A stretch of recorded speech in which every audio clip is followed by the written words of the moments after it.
ഭൂമി കുഴിച്ചു കുഴിച്ചു നടക്കും ഭൂതത്താനെ, നീ കുഴിച്ച കുഴിയിൽ നീ തന്നെ വീണു.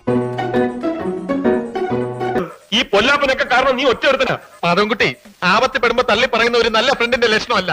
ഒക്കെ നിന്റെ നന്മയ്ക്ക് വേണ്ടി ചെയ്താണെന്ന് നോക്കണം. ഇങ്ങനെയൊക്കെ വരുമെന്ന് ആരെങ്കിലും കരുതിയോ? ഊണിലും ഉറക്കത്തിലും ആ പാവത്തിന് ഒന്നേ പറയാനുള്ളൂ. അയ്യോ ഊണില്ലാട്ടാ, സോറി ഊണില്ല. ഉറക്കത്തിലും ഉറങ്ങാണ്ടിരിക്കുമ്പോഴും ആ പാവത്തിന് ഒന്നേ പറയാനുള്ളൂ, men's commission, men's commission, men's commission. 2 ദിവസമായി മിനിഞ്ഞാന്ന് മുതൽ ആഹാരമുള്ള വെള്ളമില്ല. മെൻസ് കമ്മീഷന് വേണ്ടിയാണ്. എന്തൊക്കെ ഈശ്വരയെ കേൾക്കണത്? ഒക്കെ കരുതിക്കുട്ടി ചെയ്യുന്നതാ. അവിടെ ഒരാള് ജയിലിൽ നിരാഹാര സമരം ഇരിക്കുമ്പോ മറ്റൊരാള് കർണാടകയിലെ ഏതോ ബലത്തില് ചിൽമുടിലിരിക്കുകയാണ്. അല്ല, അങ്ങനെ കർണാടകയിലാണ് എന്ന് ഞങ്ങൾക്കാർക്കും അറിയില്ല. കേരളത്തിലെ കോൺഗ്രസ് പ്രസ്ഥാനത്തിന് അറിയില്ല, എവിടെയാണെന്ന് ഞങ്ങൾക്കറിയില്ല.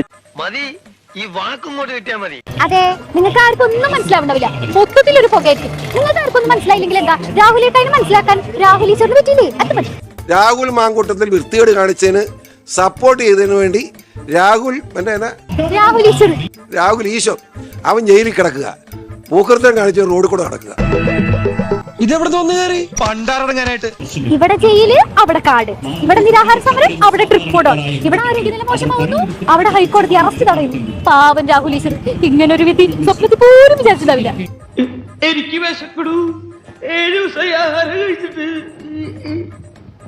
അത് ചെയ്ത രാഹുൽ മാങ്കൂട്ടത്തിൽ തുടരുന്ന ഹൈക്കോടതി പറഞ്ഞിരിക്കുന്നത്. സുഖമായിട്ട് ഇങ്ങനെ നടക്കുക. ഒന്ന് ആലോചിച്ച്. പൊട്ടന്ന ലോക പൊട്ടനാണ്. പെട്ടുപോയി എനിക്ക് ചിരി വന്നു. രാഹുൽ മാങ്കൂട്ടത്തിന് അനുകൂലമായി വീഡിയോ ചെയ്യുന്നത് നിർത്തണമെന്നാണ് എന്നോട് ആവശ്യം. രാഹുൽ മാങ്കൂട്ടത്തിൽ അനുകൂലമായി വീഡിയോ ചെയ്യുന്നത് നിർത്തില്ല. എനിക്ക് നീ മതിയായിട്ടില്ലല്ലേ? പടക്കളത്തിൽ മരിച്ചു വീഴേണ്ടി വന്നാലും പുരുഷന്മാരുടെ നീതിക്കായി രാഹുൽ ഈശ്വർ ഉയർത്തെഴുന്നേൽക്കുത്രേ. രാഹുൽജിയെ പോലുള്ളവർ ഇനിയും ഇങ്ങനെയുള്ള പരാതികൾ, വ്യാജ പരാതികൾ പുരുഷന്മാരിലേക്ക് ഇഞ്ചക്ട് ചെയ്ത് കൊടുത്തു കഴിഞ്ഞാൽ അവരൊന്ന് ഊർജത്തോടു കൂടി എണീറ്റ് വരും.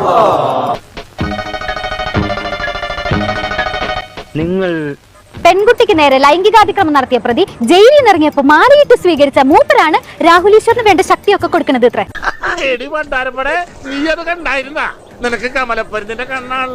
അദ്ദേഹം സംഘടനയെ ഉയർത്തിക്കൊണ്ടുവരാനും പുരുഷന്മാരുടെ ഉന്നമനത്തിന് വേണ്ടിട്ട് നിൽക്കുകയും അവനകത്ത് കിടക്ക്, നീ ഓടിക്കോളാൻ. എന്തൊരു കഷ്ടകാല.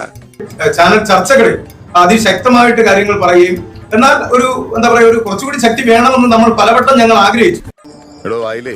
ഒരു കൗൾ വെള്ളം പിടിച്ച് നിന്നാ മതി, അപ്പൊ തീരുന്ന എന്റെ പ്രശ്നമൊക്കെ. അതിജീവിതയെ അധിക്ഷേപിച്ച കേസിൽ രാഹുൽ ഈശ്വറിന് തിരിച്ചടി. രാഹുൽ ഈശ്വറിന്റെ ജാമ്യാപേക്ഷ Thiruvananthapuram judicial first class magistrate കോടതി തള്ളി. ചത്തോന്നറിയാമെന്നാണല്ലേടാ. അങ്ങനെ സോഷ്യൽ മീഡിയയും പൊതുസമൂഹവും ഒന്നടങ്കം ചോദിക്കുന്നു, ഒരുത്തൻ നാടുനീളം നടന്ന ലൈംഗിക പീഡന കേസ് ഉണ്ടാക്കിയിട്ട് അത് തലയിലേറ്റ് ജയിലിൽ പോണ്ട വല്ല ആവശ്യം നിങ്ങൾക്ക് ഉണ്ടായിരുന്നു? നിനക്ക് ഇതിന്റെ വല്ല ആവശ്യം ഉണ്ടായിരുന്നു? എല്ലിന്റെ ഇടയിൽ വറ്റു കുത്തിയിട്ട് തന്നെ, അല്ലാണ്ടെന്താ പറയാ. അവനെ ചെയ്യേണ്ടത് ചെവുക്കുറ്റിക്ക് 2 അടിയും കൊടുത്തിട്ട് മാനസിക ആശുപത്രി കൊണ്ട് അവനെ ആക്കണമെന്ന് എന്റെ അഭിപ്രായം. അത് രാഹുൽ മാങ്കൂട്ടത്തിനുള്ള ജോർജ് ജിയുടെ ഉപദേശമാണ്. അവന് 2 ആഴ്ച മാനസിക ആശുപത്രി ട്രീറ്റ്മെന്റ് കഴിഞ്ഞാൽ അവൻ നന്നായി വരും.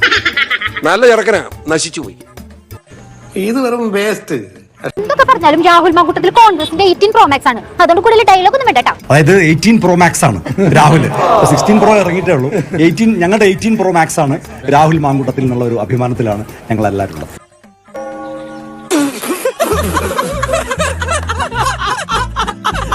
രാഹുലിന്റെ കാര്യം 18 Pro Max അല്ല, 18+ ആണെന്നാവില്ല ഉദ്ദേശിച്ചത്. അന്ന് നമുക്ക് അത് അത്ര അങ്ങോട്ട് മനസ്സിലായിരുന്നില്ല കേട്ടാ. എന്തും പറയുന്നു പറഞ്ഞിട്ട് നിങ്ങൾ ഒളിച്ചിരിക്കുന്ന കാര്യം മാത്രം മൂപ്പരോട് പറഞ്ഞില്ലല്ലോ. എന്നിട്ട് പറയാ ചങ്കാണ് ഇത്ര. ആ പാവ പുറക്കത്തിൽ നിന്ന് ഞെട്ടിണിച്ചിട്ട് കുറച്ചു മാസം മുമ്പ് വിളിച്ച മുദ്രാവാക്യങ്ങൾ വരെ ആലോചിച്ചിരിക്കുക. ഏത് പൊത്തിൽ ഒളിച്ചു നിങ്ങൾ? എട്ടുമാളത്തിൽ ഒളിച്ചു നിങ്ങൾ?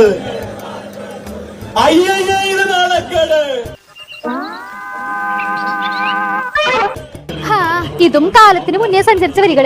എന്തായാലും രണ്ടാമത്തെ ലൈംഗിക പീഡന കേസിലും കോടതി രാഹുലേട്ടായിട്ട് അറസ്റ്റ് തടയാത്ത സ്ഥിതിക്ക് ഏട്ടായിട്ട് വനവാസം തുടരുന്നതായിരിക്കും. ഇതിനായിരുന്നല്ലേ കൊണ്ടേ? എന്താ ഇവിടെ ആശാൻ കുളിക്കുമായിരുന്നോ? സോപ്പില്ലായിരുന്നു.